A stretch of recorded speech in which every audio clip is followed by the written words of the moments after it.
नमस्कार, मी प्रदुम मातने. आपल्यासोबत आहेत पंजाबराव डक साहेब. आम्ही नेपाळमध्ये काठमांडू या ठिकाणी आलेलो होतो. आम्ही 3-4 दिवस झाला आता इकडेच आहेत. सध्या आम्ही काल पशुपतीनाथाचं दर्शन घेतलेले काठमांडू या ठिकाणी. तर डक साहेबाला आता आपण विचारू, महाराष्ट्रामध्ये पावसाची परिस्थिती काय राहणार आहे? शेतकरी आता चिंतेत आहे. मान्सून कधी येणार, पेरणीची तयारी कशी करावं, बियाण्याचं नियोजन कसं करावं? तर डक साहेबाला आता विचारू कसं राहणार आहे आता इथून पुढचं. नमस्कार, मी पंजाब डक. आज आहे 24 मे 2026.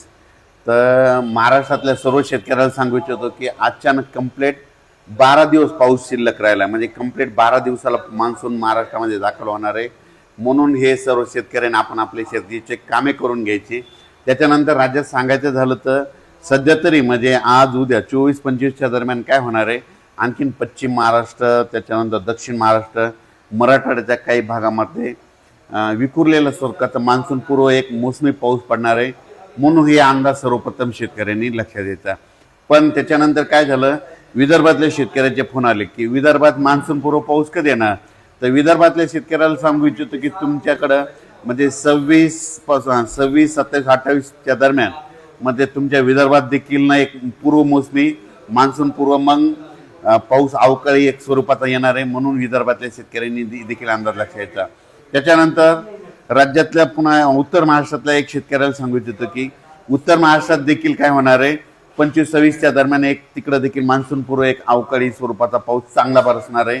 सगळीकडे पडणार नाही, भाग बदलत पडणार आहे. म्हणून हा अंदाज त्या शेतकऱ्यांनी लक्षात द्यायचा. पण राज्यातल्या सर्व शेतकऱ्याला सांगू इच्छितो की यावर्षी मान्सूनसाठी खूप पोषक वातावरण आहे. म्हणजे काय झालं की केरळला काय होणार आहे, केरळमध्ये केरळला 29 आणि 31 तारखेला केरळमध्ये मान्सून तिथं दाखल होणार आहे. आणि तिथून ते 5 ते 6 दिवसा म्हणजे 5 ते 6 जूनला जवळपास ते महाराष्ट्रामध्ये दाखवले आणि तिथून ते महाराष्ट्रामध्ये बऱ्याच भागावर जाणार आहे. म्हणून हा अंदाज लक्षात येतात. माझी शेतकऱ्याला विनंती आहे, मान्सूनचा पाऊस आल्याच्या नंतर आपल्या शेतामध्ये गेल्याच्या नंतर जमिनीमध्ये जर एकीत ओल झाली तर मग तुम्ही कधी पेरणी करू शकता. पण 4 बोट जर ओल असेल तर तुम्ही पेरणीचा निर्णय घेऊ नका. आणि तुम्हाला एक सर्वप्रथम सांगतो, 1 जून नंतर पडलेला कधी पाऊस महाराष्ट्रातला तो मान्सूनचा गृहीत धरायचा आणि 31 मेच्या अगोदरचा पाऊस तो अवकाळी धरायचा. म्हणून शेतकऱ्याला सांगतो, पेरणीचा निर्णय तुम्ही तुमचा स्वतः घ्यायचा. पण राज्यात मात्र सध्या तरी आता ना अवकाळीचं वातावरण आहे. डक साहेब, आता तुम्ही सांगितल्याप्रमाणे मान्सून पूर्व पावसाला चांगली सुरुवात झालेली. नाशिक असन, नगरचा काही पट्टा असन, पुणे असन. तर मान्सून पूर्व पावसाची परिस्थिती आता किती दिवस राहणार आहे आणि जिल्ह्यावाईज सांगा, मान्सून पूर्व पाऊस कसा पडणार आहे, काय राहणार आहे? हे जे मान्सून पूर्व पाऊस आहे ना, सगळ्यात जास्त तुम्हाला सांगतो लातूर जिल्हा एक चांगला राहणार आहे, बीड जिल्हा एक जास्त राहणार आहे, सोलापूर जिल्ह्याला एक राहणार आहे, सांगलीकडे राहणार आहे, सातारा, कोल्हापूर, पुणे, कर्नाटक पूर्ण, त्याच्यानंतर पुणे जिल्हा, नाशिक जिल्हा, त्याच्यानंतर अहिल्यानगर, त्याच्यानंतर संभाजीनगर, जालना जिल्हा, ह्या पट्ट्यामध्ये काय होईल, मान्सून पूर्वचा एक हे 2-3 दिवस आणखीन 25पर्यंत हे चांगला बरसणार आहे. काही काही भागामध्ये चांगला पडणार आहे आणि काही भागाला सोडून देणार आहे. पण त्याच्यानंतर काय होणार, विदर्भातल्या शेतकऱ्याला आणखीन 2-3 दिवस वाट बघावं लागणार.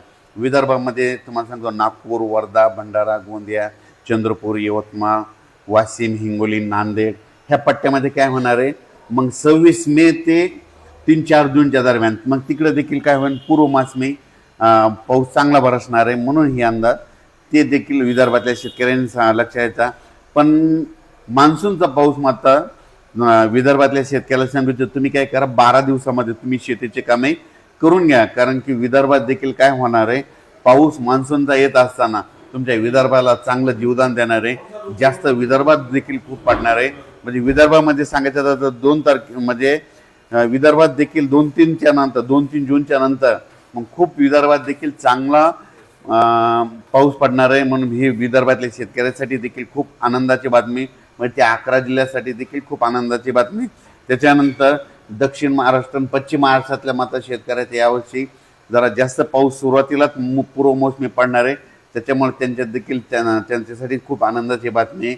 पण राज्यात मात्र 5 जूनला म्हणजे केरळला काय होईल, केरळला 30 आणि 31 मेला चांगला मोसमी पाऊस चांगला सक्रिय होणार आहे. तिथून 5-6 दिवसामध्ये महाराष्ट्राकडे प्रवास करणार आहे. म्हणून ही सर्वप्रथम शेतकऱ्यासाठी अंदाज आहे. डग साहेब, सध्या तेलंगणा कर्नाटक साईडची मान्सून पूर्व पावसाची परिस्थिती कशी राहणार आहे? सगळ्यात जास्त तेलंगणा आणि कर्नाटकमध्ये हे पूर्वमोसमी पाऊस पडणार आहे आणि मान्सूनचा पाऊस देखील त्यांनाच जास्त होणार आहे. तर मान्सूनचा पाऊस तुमच्या मते किती तारखेपासून महाराष्ट्रात दाखल होणार आहे आणि पेरणीची परिस्थिती कशी राहणार आहे? पेरणी किती टप्प्यात होणार आहे? पेरणीचं काय होणार आहे, 2-3 टप्प्यात होईल. काय होईल, एकदा सुरुवातीला काय होईल, आता जे अवकाळी पाऊस पडायला एक ओल गेल्याच्या नंतर शेतकऱ्याचा निर्णय घेतील. म्हणून हे सर्वप्रथम शेतकऱ्यांनी स्वतःचा निर्णय घ्यायचा, म्हणजे पेरणी करायचा निर्णय तुम्ही तुमचा घ्यायचा. कारण की जमिनीमध्ये ईदभर ओल गेली तर मग कधी पेरू शकता, पण 4 बोटावर तुम्ही पेरणी केली तर तुमची पेरणी सक्सेस होत नाही. म्हणून हे सर्वप्रथम लक्षात घ्यायचं. पण काय होणार आहे, सगळ्यात महत्त्वाचं एक सगळ्या शेतकऱ्याला सांगतो, 1 जून नंतर पडलेला पाऊस कधी महाराष्ट्रातला तो मान्सूनचा गृहीत धरायचा आणि 31 मेच्या अगोदरचा अवकाळी धरायचा. तर केरळमध्ये काय होणार आहे, 30-31 आल्याच्या नंतर फास्ट येत राहत असल्यामुळे यावर्षी खूप चांगलं साल आहे. 2-3 टप्प्यात पेरण्या होतील. 5, 6, 7, 8, 9ला जे पाऊस येईल त्याच्यामध्ये काही शेतकऱ्याच्या होतील. त्याच्यानंतर 16, 17, 18, 19च्या दरम्यान जूनमध्ये एक पाऊस येणार आहे, त्याच्यामध्ये काही जणांच्या पेरण्या होते आणि याच्यातून जर काही उरले तर जूनच्या शेवटच्या आठवड्यात बाकीच्यांच्या पेरण्या होतील. डग साहेब, आता काही शेतकऱ्याचे प्रश्न होते, तुम्ही बियाणं सजेस्ट केलं होतं, हे बियाणं लावा, ते बियाणं लावा, तर शेतकऱ्याचं म्हणणं आहे कसं करावं नेमकं?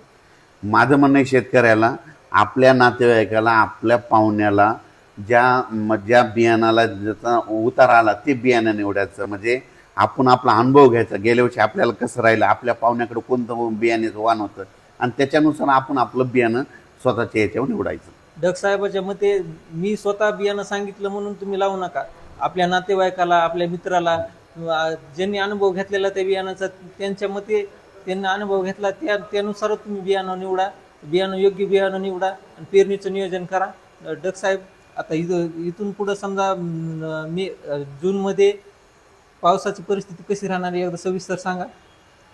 यात जूनमध्ये सर्व शेतकऱ्याला सांगू इच्छितो की काय होणार आहे, जूनच्या मध्ये आणखीन कंप्लीट आज 24 मे, आजच्यानं कंप्लीट 12 दिवस म्हणजे पाऊस यायला, म्हणजे आपल्या महाराष्ट्रामध्ये 5 ते 7 जूनला मान्सूनचा पाऊस येतो. तर यावर्षी बरोबर वेळेवरच यायला आहे. म्हणून ही सर्वप्रथम शेतकऱ्यासाठी आनंदाची बातमी. शेतकऱ्यांनी शेतीचे कामे करून घ्यायचे आणि पेरणीचा निर्णय स्वतः घ्यायचा. जमिनीत ईदभर ओल असले तर कधी पेरू शकता.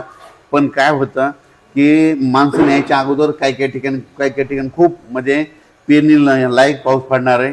म्हणून त्यांनी त्यांचा निर्णय स्वतः घ्यायचा. काही ठिकाणी नाही पडणार तर त्यांनी पेरणी त्यांची थांबवायची. पण पेरणी करत असताना, लागवडी करत असताना खतं टाकायचे निर्णय स्वतः घ्यायचे. म्हणून ही सर्वप्रथम शेतकऱ्यांना लक्षात येतं. पण तुम्हाला सांगतो, यावर्षी मात्र मान्सूनचं खूप पोषक वातावरण आहे. कंप्लीट 30 आणि 31 तारखेला मात्र केरळला चांगलं दणदणीत आगमन होणार आहे. आपल्या केरळच्या देवभूमीवर मान्सून दाखल होऊन त्याच्यानंतर काय होणार आहे, 5, 6, 7 जूनच्या दरम्यान महाराष्ट्रामध्ये जून लागल्याच्या नंतर हळूहळू ते आपल्या महाराष्ट्राकडे प्रत्येक भागावर पसरत जाणार आहे. म्हणून ही सर्वप्रथम शेतकऱ्यांनी अंदाज लक्षात घ्यायचा. धन्यवाद डग साहेब अंदाज दिल्याबद्दल. आता भेटूया नवीन वातावरणाचा बदल झाला तर नवीन अंदाजासोबत डग साहेबांसोबत. धन्यवाद शेतकरी. धन्यवाद.